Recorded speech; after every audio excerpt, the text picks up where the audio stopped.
করার সময় কি কি দোয়া পড়া দরকার? খুব দরকারি এবং সুন্দর একটি প্রশ্ন। ওযু করার সময় আমরা কোন কোন দোয়া পড়ব? ওযুর শুরুতে দোয়া আছে, শেষে দোয়া আছে। দোয়া মানে জিকির।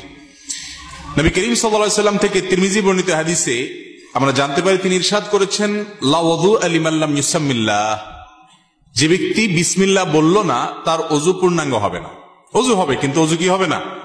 পূর্ণাঙ্গ হবে না। ওযুতে অপূর্ণতা থাকবে। এজন্য ওযুর শুরুতে বলতে হবে বিসমিল্লাহ। কি বলতে হবে? বিসমিল্লাহ বলে এরপরে ওযু শুরু করতে হবে। আমাদের অনেকেই আছি, আমরা ওই যে মোবাইলের ব্যস্ততা, নানা ব্যস্ততার কারণে আমরা এসে ট্যাপটা ছেড়ে দিয়ে হুট করে হাত ঢুকে দিয়ে আমরা ওযু শুরু করে দিই। বিসমিল্লাহ বলার আর খোঁজ খবর।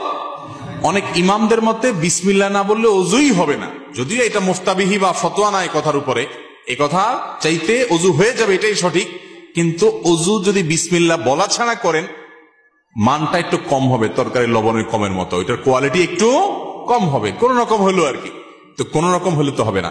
নবী করিম সাল্লাল্লাহু আলাইহি সাল্লাম বলেছেন, ওযুর ক্ষেত্রে সব সময় আসবিগুল ওযু, তোমরা ওযুকে পূর্ণাঙ্গ রূপে করো। আই আকমিলুল ওযু। ওযু কখনো জানাতনা করতে হয় না, ভালোভাবে করতে হয়। এই যে শীতের মৌসুম আসছে, এখন দেখবেন যে ওযুতে কত তাড়াহুড়া মানুষ করতে পারে। গরমের সময় দেখবেন ওযুখানা সিরিয়াল লাগে থাকে, আর শীতের সময় ওযুখানা সব সিটগুলা খালি। কারণ আসরের ওযু দিয়া এশা পার করার বুদ্ধি।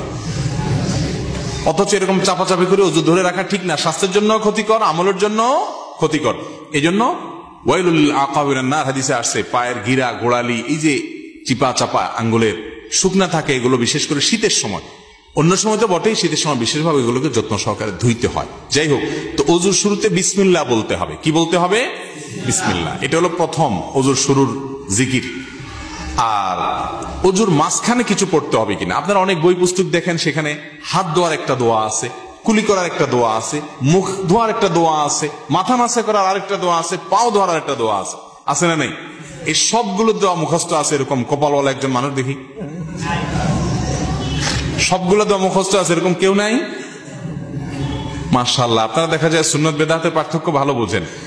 যাক, এটা বিশুদ্ধ কোন হাদিস দ্বারা প্রমাণিত নয় যে সকল অঙ্গ প্রত্যঙ্গে আলাদা আলাদা দোয়া আছে। তাহলে তো একজনের ওযুতে 10 মিনিট করে লাগবে, ঠিক না? ওযুর শুরুতে শুধু বিসমিল্লাহ পড়বেন, এটি হাদিস দ্বারা প্রমাণিত, যেটি বললাম তিরমিজির হাদিস। আর শেষে একটা দোয়া আছে, একটা বাক্য আছে, কালিমায়ে শাহাদা। সহিহ মুসলিমের হাদিসে আসছে, নবী করিম সাল্লাল্লাহু আলাইহি ওয়াসাল্লাম বলেছেন, কেউ যদি ওযু সুন্দরভাবে করে, ভালো করে কুলি করে, ডলে ডলে ওযু করে, এরপরে শেষে যদি এই বাক্যটা পড়ে, তাহলে জান্নাতের 8টা দরজার সবগুলো একসাথে খুলে যায় এবং সে যে কোনোটা দিয়ে প্রবেশ করতে পারে। সে বাক্য হলো কি?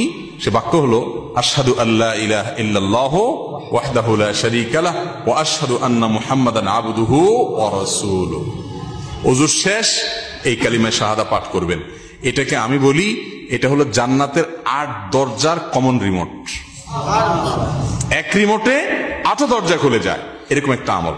কিন্তু শুধু দোয়া পড়লে হবে না, ওযুটা সুন্দর করে করতে হবে, শীতের ভয় করা যাবে না, ডলে ডলে ধুইতে হবে, পানি অপচয় করা যাবে না, শুরুতে বিসমিল্লাহ বলতে হবে, মেসওয়াক করতে হবে। মেসওয়াক ছাড়া ওযু কখনো পূর্ণাঙ্গ হয় না।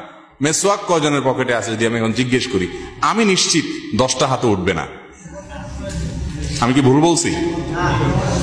বেশিরভাগ মানুষ আমরা মেসওয়াক করি না। মেসওয়াক একটা ডাল রাখবেন পকেটে। আমি চেষ্টা করি আমার পরিবারের সকল সদস্যদেরকে মেসওয়াকে অভ্যস্ত করতে। মেসওয়াকের মাধ্যমে ঈমান তাজা হয়, ঈমান তাজা হয়, এর সাথে ব্রেইনের নার্ভের সম্পর্ক, ঈমান তাজা হয়। মেসওয়াক করবেন। তো এই জন্য পূর্ণাঙ্গ ওযু করবেন, শুরুতে বিসমিল্লাহ আর শেষে আশহাদু আল্লা ইলাহা ইল্লাল্লাহু ওয়াহদাহু লা শারীকা লাহু ওয়া আশহাদু আন্না মুহাম্মাদান আবদুহু ওয়া রাসূলুহু। এই দুটি দোয়া শুরু এবং শেষে আছে। এই শেষেরটা মুসলিমে বর্ণিত আছে। তিরমিজিতে আরেকটি দোয়া আছে, আল্লাহুম্মা জাআলনি মিনাত তাওয়াবিন ওয়া জাআলনি মিনাল মুতাতাহহিরিন। আল্লাহ আমাকে তওবাকারীদের শামিল করেন, পবিত্রতা অর্জনকারীদের শামিল করেন। কারণ আল্লাহ তাআলা কোরআনে বলছেন, ইন্নাল্লাহা ইউহিব্বুত তাওয়াবিন ওয়া ইউহিব্বুল মুতাতাহহিরিন। আল্লাহ তওবাকারী এবং পবিত্রকারীদের পছন্দ করেন। তাহলে ওযুর শুরুতে বিসমিল্লাহ, শেষে কালিমায়ে শাহাদা, এবং তারপরে যদি আরো অতিরিক্ত পড়তে চান, সুযোগ থাকে, আরেকটা হাদিস আছে, সেটাও পড়া ভালো, আল্লাহুম্মা জাআলনি মিনাত তাওয়াবিন ওয়া জাআলনি মিনাল